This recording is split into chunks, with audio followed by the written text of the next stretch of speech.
Horses out, the insider pass the making that on the inside is Power of Destiny. Mr. Tatler is on the outside now to take the lead.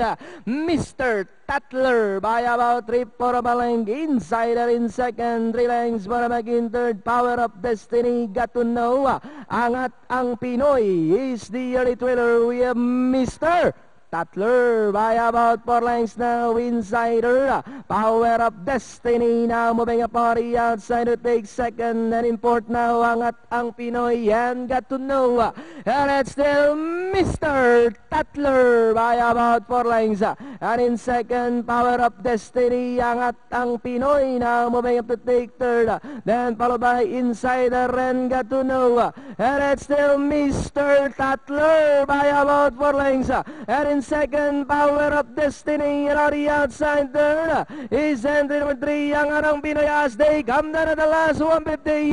Mr. Tatler, Power of Destiny, angat ang Pinoy sa the outside, but it's still Mr. Tatler, Power of Destiny, and on the outside is angat ang Pinoy.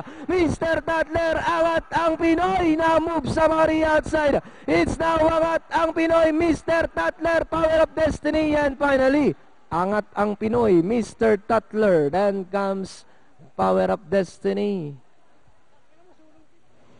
Kala ko mahuhulog pa si Donoy Raquel dito sa may last 100 meters ng ating karera. Pero anyway, ang ating winner dyan, number 3, Angat ang Pinoy. With John Paul Guset, 351.